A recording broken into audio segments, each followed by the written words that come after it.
America? Welcome into another episode of Juiced Up on GallerySports.com. Hey, this is a little show where I, Rachel Von Orania, I talk about sports. And today, I've got my good friend Barry Laminack. He's host of Barry on Deck Monday through Thursday from 2 to 4 p.m. Central Standard Time.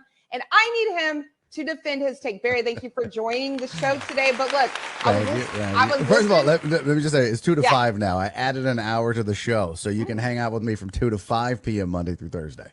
Thank you. I'm sorry. I got that wrong. No worries. Sorry, I got that wrong. 2 to 5 p.m. Get it right, people. Barry, look, I was talking about your show, listening to it the other day, and I heard you basically saying that you didn't understand why the Texans fired Lovie Smith, and I about lost my mind, dude. I knew I had to get you on the show. Please defend yourself. Explain.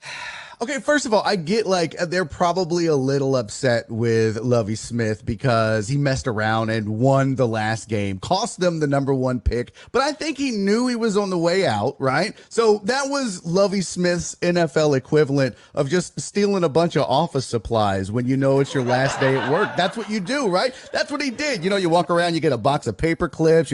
I'll take these pens. You're like, oh, look at this toner. I don't even have a laser printer, but I'm taking it. That was the NFL equivalent.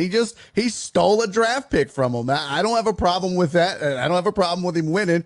It's not a big deal that he won that game, but here's the deal. Why are you firing a guy when you know you're still a bad football team? I said as much on my show. I think if Nick Caserio wanted to fire anybody, he fires himself for putting that trash roster on the field and expecting Lovie Smith to make lemonade out of those lemons. I mean, what did you expect from him this season? Any other person in the world that coached that football team was going to get 3 wins. Period. So David Culley got 4. David Culley got 4 with a worse roster. Exactly. Yeah. And well, David Culley had the better Davis Mills too. So that equals 1 win instead of a tie. But the point is, why are you firing a coach when you're at the bottom, the trough of your rebuild? If this is a bell curve or a wave, they're literally at the bottom. They have nothing. They thought they may have had a quarterback in Davis Mills. They don't. So they're literally ground zero. Why are you firing Lovie Smith? He all of a sudden now he doesn't know how to coach because you've got a trash roster? It makes no sense. Let me tell you something, Rachel. I'm sorry. I keep cutting you off. I'm fired up. It's okay. I love it. Juiced up, baby. The Houston Rockets are going through this right now, right? They're in the midst of the rebuild, and everybody is calling for Steven Silas's head because they look so bad, right? This is what happens to coaches when you're in a rebuild. Why are you going to bring in a young, energetic, full of life coach and let him waller in misery next year when they win 3 games again? Just keep Lovie Smith. Let him fade that. He's your Bo Porter. Okay, a little Astros reference. He's your Bo Porter. And when you think you're ready to maybe make a run at the playoffs, then you bring in your AJ Hinch, but it's too soon. Barry, okay, I have so many things I want to say. First of all, do not compare the Rockets to the Texans. Steven Silas was meant to be the guy. They had actual hope in Steven Silas. I don't think that Lovie Smith was ever intended to be the guy. I don't think it was Nick Caserio's guy. We all know that they really wanted to hire Josh McCown, but he was never hired to be the long-term thing. So why fire him? Because you're drafting a quarterback. You're drafting a quarterback this year, Barry. Are you? Do you want Lovie Smith grooming your young quarterback? Are you sure the Colts are going to leapfrog the Texans and trade with Chicago and draft Bryce Young? So now you're stuck with the leftovers. I said it on Barry on Deck. I'm going to tell you again, Rach. Here's the plan. All right. You should have kept Lovie Smith. You should draft Will Anderson at the #2 pick out of Bama. Now there's your anchor on your defensive line for the next 10 years. You take next year. You draft Caleb Williams. You got your franchise players on both sides of the ball. Then you fire Lovie Smith and bring in somebody to help you as you rebuild that roster. That should have been the plan. Nick Caserio has no plan. At least I have a plan. Hire me, Cal McNair. First of all, sell the team and then hire me. Yeah, no joke. You do sound a little bit more competent, but you're crazy. Wait, you're already planning on drafting Caleb Williams next year for the Texans? Yeah. Did you watch this team? Did you watch this team? Injured? What if he gets injured? Okay, what if anybody gets what if injured? It doesn't. Well, then you're going to take another pick. There's like 10 quarterbacks coming out in the draft next year, and I think all of them are going to be better than anybody that's not named Bryce Young in this year's draft. Now, that's just my personal opinion. I'm not a draft expert. You know, people are like, oh, Will Levi. I got to shout out to my boy Lance Erling. He's like, I don't think anybody's watched a single game that dude has played, but they're all just jocking this guy. Come on. It's Bryce Young or you might as well go defense. And if they get leapfrogged, there it goes. You might as well just get you an anchor on the defensive line and wait till next year. Tank. I'm telling you, at least, Rach, you got to admit, at least I have a plan. Do you really believe Nick Caserio has a plan on what he's doing next? 2 coaches in 2 years? And the Davis Mills experiment? What's his plan, Rach? The regression has been real. They didn't let him air it out on the field, and that was the only thing he did good in his first year as the quarterback for the Texans. Was he was one of the most accurate deep ball passers. They weren't letting him do that this year.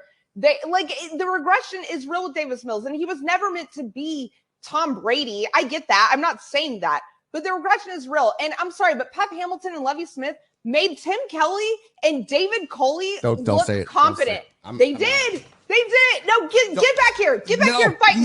Get back here, Barry. Here's the thing. Who do you think has done the best blueprint? And we don't even have to say, just in this city, who has given us the blueprint for a rebuild? The Houston Astros, right here. This team, They sucked. They tanked. They just wrote out a terrible manager until they were ready. And then they did 2 things when they felt like they were ready going into 2015 when they made the playoffs. They went out and got AJ Hinch and Jeff Luhnow, right? And then what they did is they went out and got some veterans to fill in for these young guys, right? That's not where this team is at. So why not just let Lovie Smith be your Bo Porter until it's time to go get your AJ Hinch? It's not time yet. Would you agree with that? Apples and oranges is baseball versus football. I disagree. If I'm drafting a quarterback, a rebuild is a rebuild, right? He's got to draft a quarterback. And I don't want Lovie Smith being the head over him, the mentor for this young quarterback, his first year in the league on a bad team. I need somebody who's going to fundamentally train him well. Train him. Yeah. I don't know why. You need your Steven Silas to do what he did for Luka with this young. Oh, that's not happening. I'm telling you, you got to wait until these guys, look, you can say that there's no comparisons between these different sports, but there absolutely is in these rebuilds, right? Let's take a look at, Brandon Cooks is Eric Gordon, who is Hunter Pence in all of these rebuilds. Do you disagree?